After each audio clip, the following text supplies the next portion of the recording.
What's good, YouTube? It's your main man, AB the Hero, back again with another video. And the word on the street is, after James Borrego was called out yesterday, the next batter up to be struck out might be Mitch Kupchak, the Hornets GM. Let's talk about it. Bees! AB the Hero, back at it, baby.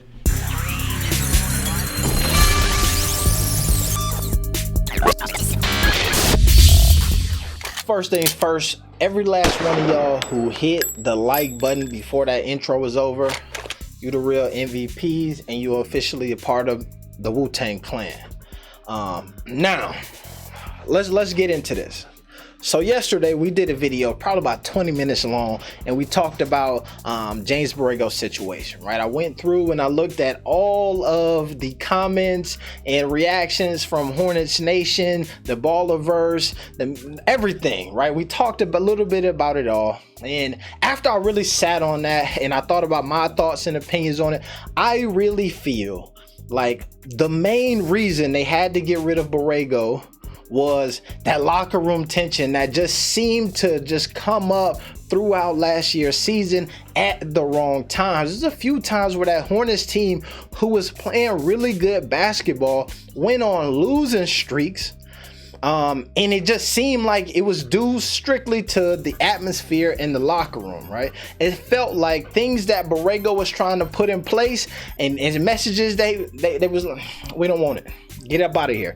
I'm telling you, I think that's really what it is. And because of that, I think that the decision to get rid of a Mitch Kupchak at this point might not be in the best interest of this organization. So this article dropped yesterday, shortly after the Mitch Kupchak news kind of did his rounds, and everybody talked about. I'm sorry, the James Borrego news did his rounds, and everybody had got talking about it. It was reported from, let's see, this guy here, Peter Visey or whatever, you know what I'm saying, old white dude with a blue check. Gotta be true, right? He over here making jokes. Of course, this can't be true. Woj hasn't broke it, but Bleacher Report picked it up. You know what I mean? Maybe it's just for the clicks. I don't know, but I will say this. It's a bad idea, Michael Jordan, if you're thinking about it. And here's why. I'm going to show you right here. It's because of this kid right here.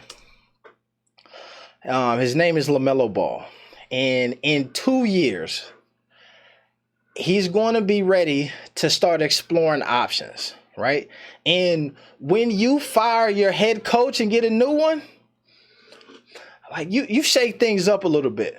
But when you fire your GM and you get a new one, you in rebuilding mode at that point, right? Because what always happens is you get a head coach and he's going to try to make it work. And the excuse, if he doesn't win, is, well, I ain't got my guys in here yet. This is my first time playing with these dudes.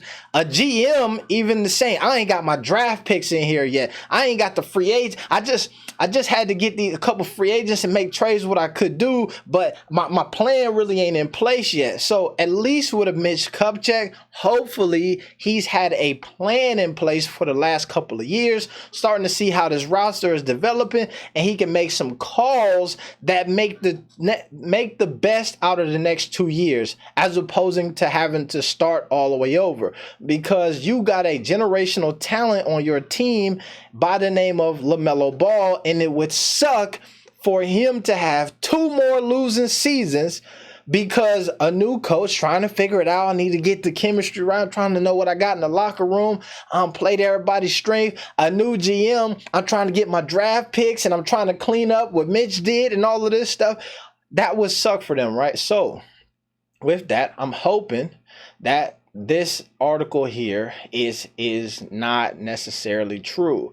If we go over to the Charlotte Observer, right? There's a few articles from one Roderick Boone. We talked about him, just a hint in yesterday's video, and he kind of breaks down a lot of the stuff that was going on within the organization. But we can go here for a better summary, because I think that there's a few points that are pretty interesting.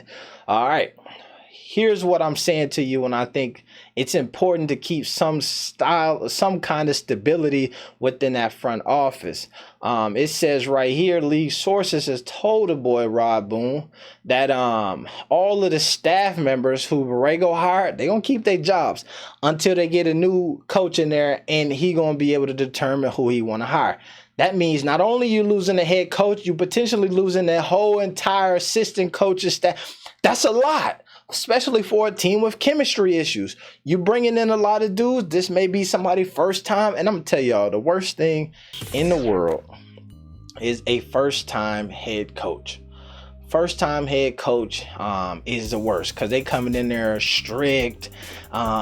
Shit don't even matter. First-time coach, when they get on that big level, it's strict. They trying to make sure everybody doing the P's and the Q's, and they doing whatever it takes to keep the job just a little bit longer. All right. So it's a lot of stuff to worry about here. Let's see. It's clear that Charlotte no longer accepts losing after relieving the coach of their duty. This is something, let me see, I'm sorry, I gotta get y'all here. This line here, this is something that I've talked about a few times on this channel, right? One of the big arguments that went around yesterday, and it keep coming back up, is this idea that the Lamelo stands for some reason are excited that the Borrego's gone, but the non-Lamelo stands are blaming them for getting him out because of the pressure that folks put on him, right? And I think that this firing is true. It does show that it is clear that what a normal Hornets fan was expecting from a season, let's just get into the play-in tournament. Man, maybe if we could be in playoff contention, if we win more games than we won last season, we'll be excited about it, and we could go and buy tickets and wear the jerseys and all of that stuff. Now, it ain't that no more, buddy. It's win or go home. It's win or go home. It's win or go home. The culture in Charlotte is changing, and I think that there's a lot of folks who need to start embracing that. There's a lot of, I seen an article, I hadn't read it yet, but they were saying that this is another example of Jordan failing as an owner. And come on, bro, get off my dog back. He been the owner for a team that made some pretty poor choices. However, I don't think that you having to fire a coach is a sign of you failing as an owner. You can go look at what's happening over there in the Los Angeles Lakers organization, and it's some rough stuff happening over there over the past couple of years. However, I think that Mike is on the trajectory, man. He doing his thing. 16, let's see. Since Jordan became minority part owner in 2006, he had final say in the team's basketball operations. In that 16-year span, the Hornets have won 0 playoff series. That's pretty damn bad, not gonna lie. But hopefully my dog get another 16 years, and that second half of the 16 is looking up. I do want to say this, and this is something that I thought about as well, as one of the reasons why it could make sense to let a guy like Mitch Kupchak go, is you did just sign Mitch Kupchak to an extension before this season, right?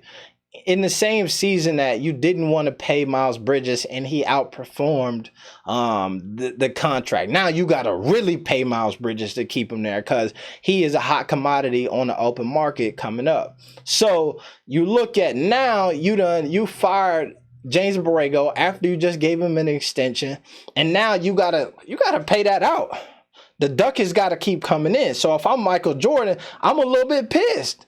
Mitch, you told me to sign him again. We just read him up, and now we gotta pay a new guy and him. Come on, bro. What's going on? That's one of the reasons why I think that it could be possible for him to go. But I'm interested to see what y'all think. Let me know in the comment section. You think Mitch is next on the chopping block, or you think that's all cap? It's your main man, AB the Hero. Also, stay tuned with the boy. I got a video I'm working on where we're going to look at some of these black owned sneaker companies. I did a video about it a while ago, and I talked about a bunch of them, and I hadn't bought any of them at the time, right? However, I got a couple of these side collectors. Let me show you something else here. And I want to do a more in-depth analysis review on them boys. Look at these here. Y'all ain't never seen these before. It's a company called Govan Luxury, Basketeer Luxury AF1 situation. Black owned company, premium. But stick around. If you see the title card for that video in here, make sure you click it and watch it. It's your main man, AB the Hero. We getting up out of here. Holla at the boy.